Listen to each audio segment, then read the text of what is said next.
Hello mga boss, welcome uli sa ating channel. AutoCAD po uli ang pag-uusapan natin sa video natin ito. Ito pong mga basic commands sa mga beginner ang i-discuss natin. Kaya lang mga boss, bago tayo mag-umpisa sa mga commands na yan, huwag niyo po sanang kalimutang pindutin muna pala yung subscribe dito sa maliit pa lang nating channel. Isama nyo na rin po yung like at saka notification bell. Ang una nating pag-uusapan mga boss, itong pag-open ng file, So, file tapos click natin itong open. So, pag wala tayong nakikitang dialog box mga boss, hindi natin makita yung mga file na gusto nating kunin.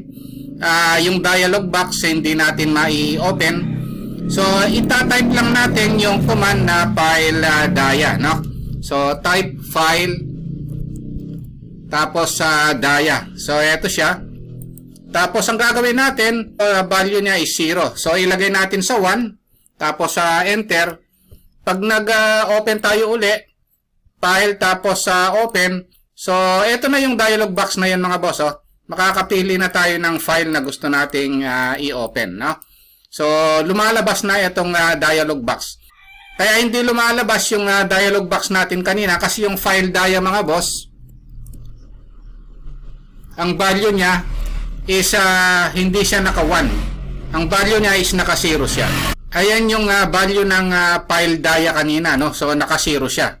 So pag inopen natin, nag-open tayo ng file, so walang dialog box na lumalabas. Ito 'yon, So kaya pag ganito ang naging problema nyo, ang gawin nyo, i-type nyo yung file dia. So ito 'yon. Ilagay nyo sa, ang value niya is 1, Then, enter. Makikita nyo na rito yung dialog box. So, makakapili na kayo ng file na gusto nyong i-open. Ang susunod na pag-uusapan natin mga boss na command, itong image frame, So, itong image frame na ito, naka-on siya. So, kung ayaw nating i-print, itong gilid, yung parang mga line na ito sa gilid niya. So, i-type lang natin yung image frame. Ilagay naman natin ngayon yung image frame to 0. Enter. So, wala nang image frame na lalabas dito. Hindi na siya mapiprint, So, ngayon kung gusto nating i-print yun, So, image frame, ilagay lang natin sa 1. So, ito yung lumabas uli siya. Ayan yung image frame. Okay, punta tayo sa susunod na topic naman. Ang susunod na pag-uusapan natin mga boss, dito sa mga commands na ito, kung halimbawa naka-experience kayo na halimbawa sineselect natin itong wall na ito, tapos ise-select ko rin ito yung kabila, ang nangyayari nase-select ito pero ito nade-deselect naman yung isa, Minsan nangyayari ito dahil meron tayong setup na mali, So, dapat pagka nag-select ako rito, isinelect ko ito, nase-select din itong isang ito, Ngayon, pagka ganito ang nangyayari, nagse-select kayo pero nade-deselect naman na yung iba. So, meron tayong iseset dito mga boss. Ito yung pick add command, I-type nyo lang yung pick add. Ito. Tapos, ang value niya, nakalagay yan sa 0. Ilagay nyo sa 2. Ayun, So, pag sinelect nyo ngayon ito, at iselect nyo itong kabila, so, hindi na siya nade-deselect itong kabila mga boss, Pag nagse-select kayo, lagi na siyang nase-select. Ayan, Kung napansin nyo, lahat ng sineselect nyo, nase-select na. Ayan, dati kasi pag nag-select tayo, nawawala. So, kasi kanina, yung pick add nyo, kaya hindi nase-select yung iba, nakalagay siya sa 0. Ayan, Kaya pag nag-select kayo, ito nakaselect. Pag nag-select naman tayo rito, nade-deselect naman yung kabila, So, ang nangyayari, nade-deselect, hindi kayo makapag-select ng maramihan, Kaya, ang gawin nyo, i-type nyo yung pick add, ilagay nyo sa value na 2. Ayan, So, yung problema nyo sa pag-select, nawala na, Ayan, Ayan yung pick add, Ang susunod na pag-uusapan natin mga boss, ito namang problema rin sa pagsiselect. Halimbawa, sinelect ko siya, Tapos magta-type ako ng copy. Hindi siya nase-select. Pag nag-select ako tapos nag-type ako ng copy, hindi ko siya nakaka-copy, no? Or hindi ko sila nase-select. Halimbawa, sinelect ko siya, copy, ulitin ko siya, o nade-deselect siya, oh. So, ang nangyayari, etong command na iseset natin, etong pick first naman, no? Ito. Kung kanina, pick add ang problema natin, ito naman ngayon yung pick first naman, no? Itong pick first nakalagay sa 0. So, ilalagay natin yan sa 1. Ayan. So, para makuha na natin itong dalawang object na gusto nating i-copy, and then, sinelect ko na ngayon siya, copy, makakopy ko na ngayon siya. So, ayan yan, no? Kanina kasi, pag sinelect ko siya, at nag-copy ako, nawawala sa pagkakaselect. So, ngayon, hindi na siya, oh. Tuloy-tuloy, no? Kasi nga, yung pick first kanina, nakalagay siya sa 0. Ayan, kaya pag nakalagay sa 0 yan, gusto nyo nga i-select ito, at nag-command kayo ng kahit na anong command, no? Hindi lang copy, halimbawa, erase. Ayan, oh. Nawala siya sa pagkakaselect, no? So, ang mangyayari, kung se-select nyo uli siya, magta-type na naman kayo ng erase or copy uli. Ang mangyayari, hindi siya selected, oh. So, ang gagawin nyo, set nyo lang yung pick first, no? Ito. Ilagay nyo lang sa 1. Oh. Pag sinelect nyo ngayon siya, oh, maski na erase ang gamitin nyo, copy, move, o kahit na anong command, pwede na siya, no? So, ayun naman yung pick first. Okay, punta tayo sa susunod na topic naman.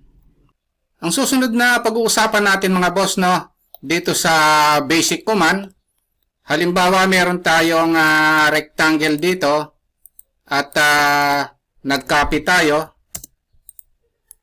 Ayun, no? At gumawa naman tayo ng ibang mga object dito. Kung halimbawa gusto nating alisin yung ibang object dito, pwede nating i-undo.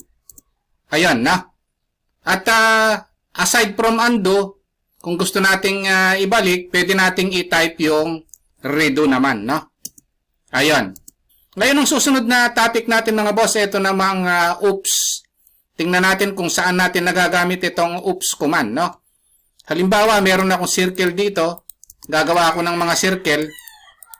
Tapos, i-erase pala natin itong circle na ito. Tapos gagawa na naman ako dito ng ibang mga circle. O gagawa pa ako ng ibang mga objects. Ngayon kung gusto kong ibalik yung huling in-erase ko, dyan natin magagamit yung command na oops naman, no? O type lang natin yung oops. Ayan, no? Then enter. So lalabas yung circle na huling in-erase ko. Ayan yung command na oops. Kasi kung i-undo natin yon, babalik nga siya. Para maiwasan natin na mawala yung ibang mga objects, gamitin na lang natin yung command na oops. Ang susunod na pag-uusapan natin ngayon mga boss dito sa AutoCAD o sa mga AutoCAD command, itong location nitong file na ito, no? Kung halimbawa nalimutan nyo kung saan nakalagay itong file na ito o yung directory niya, no? So meron tayong command na dwg prefix. Ito yon, na. So, ito yung location niya mga boss. So, nasa Drive C siya, Users, Lenovo, Documents, CAD Practice.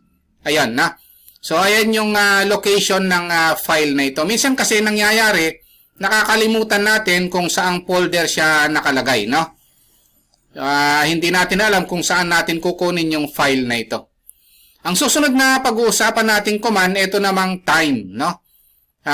Dito sa time na ito, malalaman natin kung kailan natin unang ginawa itong plano na ito. Kung ilang oras ginawa, no? So, i-type nyo lang yung time. Then, enter, no? Ayun. So, ito yun, no? Current time ngayon, no? Tapos, created, ito yun, yung time na ito. Yung last updated, ito siya. editing time. So, yung mga yon na kung ilang oras nyo ginawa itong plano na ito. Kaya, ayan yung command na time, no? So, napaka-importante ng mga command na yan, mga boss, no? Kahit nasabihin natin basic lang, magagamit natin yan sa mga actual job natin, no? Halimbawa, itong floor plan na ito, meron akong file, no, naka-open. At dito naman sa kabila, merong chair, no? At iba pang mga furniture, gusto kong dalhin sa kabilang file, no? So, madali yun mga boss, no? Ito yung susunod na topic natin. Ise-select lang natin itong gusto nating i-copy sa ibang file, no? Tapos, ang gagawin natin, pag na-select na siya, right-click lang natin, ito siya. Pipindutin natin itong clipboard, tapos meron dito, copy. Ngayon, pag kinlik natin yung copy, o puntahan natin yung kabilang file, no? Pindutin natin yung sa baba na naka-open na mga file, tapos click lang natin ito. Gusto nating ilagay dito. I-right click lang natin sa mouse. Ito na naman yung clipboard. Saka natin ipe-paste. So, ito yung mga boss, saka nyo na lang i-scale, no? Na-discuss ko naman yung pag-scale kung paano paliitin ito, palakihin pa, no? So, kung mas malaki siya, pwede natin paliitan para ilagay doon, no? So, ganun kadali mga boss yung pag-copy, no? Sa ibang file, ilalagay dito sa file na ito, no? So, ganito yung mga boss. Ulitin ko lang para hindi nyo malimutan. Halimbawa, gusto kong i-copy itong, ito, no? I-select lang natin, o kaya itong telephone na lang ito. Para hindi na kayo gumawa dun sa kabilang file, no? Right-click, kung naalala nyo yung clipboard, tapos copy. Ngayon, kung gusto nyong i-move lang mga boss, ito, cut naman, no? So, pwede nyong i-move. Kung gusto nyong i-move lang, cut. Ayun, nawala siya. Puntahan ngayon natin yung kabilang file, no? Pindutin lang natin dito.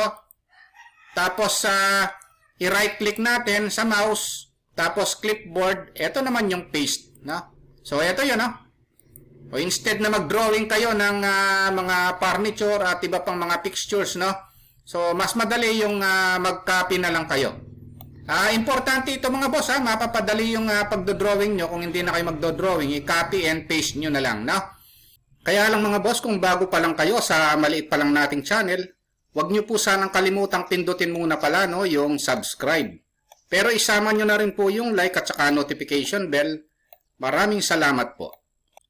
Ang susunod na pag-uusapan natin, itong hide at saka unhide na rin, no? So, yung hide, i-type lang natin, hide. Tapos, ito, hide objects.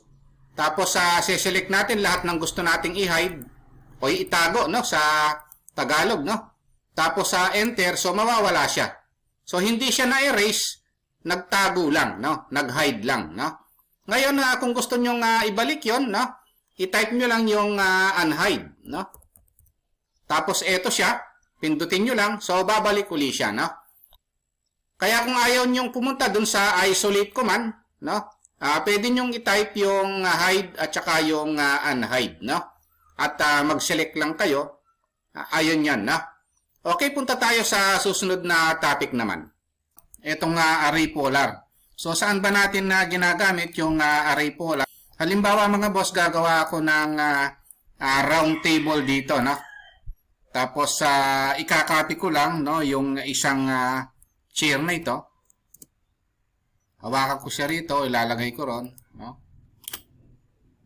Alitan lang natin ng konti pala, no?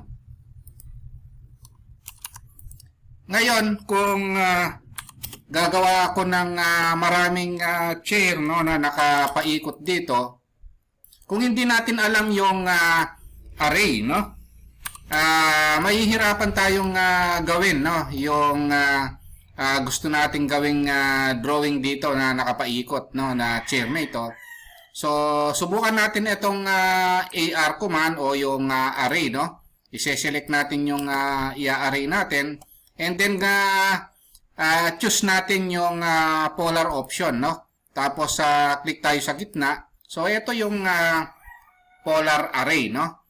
Kaya, ayan yung advantage ng alam natin yung polar array, no? At applicable din ito sa mga paggawa ng mga parts, no? Mga mechanical parts. Halimbawa, ang madalas na gawin dito pag polar array, no? Halimbawa, gagawa tayo ng gear, no? Sample lang natin ito.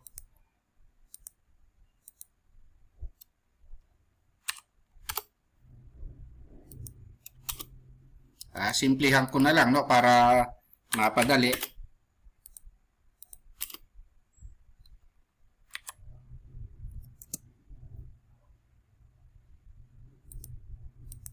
Ayan, no? Same procedure ang gagawin natin, no?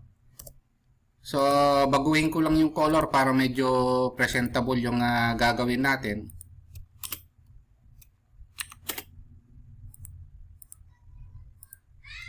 Ang command dyan is array pa rin, no? Yung polar. So, AR, polar, tapos click natin dito. Ito yon, no? Kung nakita natin sa plano, no? 5 lang yung pinagagawa. Ayun yan, no? So, enter lang natin. So, ito yung gear, no? Ayan yung kagandahan ng alam natin yung polar array, no? Ang susunod na command, no, na gagawin natin, ito namang hatch, no? Itong hatch, halimbawa, gagawa tayo ng pader, no? May pader tayo. Tapos meron tayong halimbawa pinto rito. Napaka-importante ng hatch command, no? Sa actual job laging ginagamit ito, no? Halimbawa, meron tayong CHB rito o hollow blocks, no? So, kung hindi natin alam yung hatch, mamanualin natin yan, no? Ngayon, ang solution dyan para hindi natin manualin, i-type lang natin yung H, no? O hatch command. So, eto yon, no? So, kung gusto nating lagyan pa ng ibang pattern yan, pwede, no? So, maghanap lang tayo rito. Marami namang pattern dito sa AutoCAD. Halimbawa, nakita natin concrete, no? Pili lang tayo. So, mahirap manualin yan, no? Kung mamanualin natin yan, no? Iisa-isahin natin, kakopy-copy pa natin. Ayan yung advantage ng hatch command, no? Kaya i-discuss na rin natin para magamit nyo o ma-practice nyo, no? Pwede natin i-adjust yung size nito, no? Ng hatch. Ayun, no? Na-adjust yan. And then, pwede rin i-edit pa, no? Pagka halimbawa gawa na yan, pwede pang i-edit yan, no? So, i-double click nyo lang. And then, hanapin nyo lang yung gusto nyong scale, pattern. Meron namang hatch edit, no? HE. Ito yon, no? So, na-edit naman yan. So, lalabas yung dialog box. Pili kayo rito. Yung HE, yan yung hatch edit, no? Kung halimbawa, sinabi ni boss, hindi pala siya brick, concrete pala siya, no? So, pwede nating kunin yan. Ayun, na-edit siya, no? So, ayan yung hatch at saka yung HE o yung hatch edit, no? So, i-practice lang natin, no? Para magamit natin sa actual job, no? Ang susunod na command na i-discuss natin, ito, napakagamit na gamit, no? Yung command na ito. Halimbawa, meron tayong i-extend, no? O i-trim. Halimbawa lang natin ito. Palitan lang natin ng color. Then, copy lang natin. Ito naman, ang command na ito pampabilis naman, no? Sa paggawa ng plano, select lang natin ito. Meron tayong command na extend and then i-fence natin, no? Para hindi natin iisa-isahin yung pag-extend, ganito. I-type lang natin yung F, no? I-fence natin para mabilis. Ayan, no? Ayan yung extend fence, no? Kasi, kung hindi natin alam yung extend fence, mamanualin natin yan, iisa-isahin natin, no? So, ipipik lang natin isa-isa.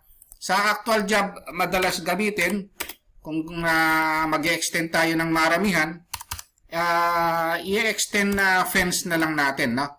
Kasi sa actual job, dapat Pag nagdo-drawing tayo ng plano sa AutoCAD, dapat mabilisan. I-select natin yung boundary, tapos itatype natin yung EX o yung extend, tapos i-type lang natin yung F option, no? Tapos gaganyanin natin para mabilis, no?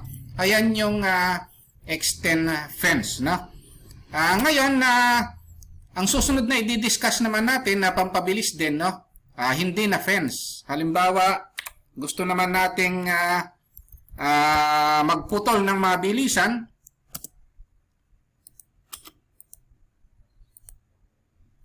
Gusto nating putulin ng mabilisan ito, select yung boundary muna, trim naman, no? Yung trim, gaya ng extend, meron din siyang TR ang shortcut command niya, no? Meron din siyang mabilis, no? Na pag-select, hindi yung paisa-isa, no? O, ganun, paisa-isa. Matagal ito. So, kung merong fence sa extend, meron din namang fence, no, sa trim. So, ito yung gagawin natin. Gusto natin i-trim ito ng mabilisan. Minsan, mas marami pa dyan. Select natin yung boundary and then type TR naman, no? And then type natin F for fence. Ito yun, no? Igaganyan lang natin, idadrag na lang natin gano'n, no? So, mas mabilis siya, no? Kaysa dun sa iisa-isahin natin, no? So, halimbawa, ganito siya.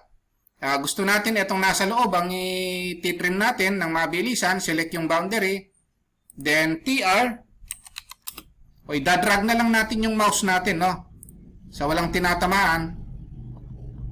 Ayun, fence na rin yan, no? Ayan yung trim na mabilisan, no? Hindi yung pick na paisa-isa. Okay, ayun lang mga boss, no? Kung nagustuhan nyo itong video natin, huwag nyo po sanang kalimutang pindutin muna pala, no? Yung like. Isama nyo na rin po yung subscribe tsaka notification bell. Thank you very much at God bless po sa inyong lahat.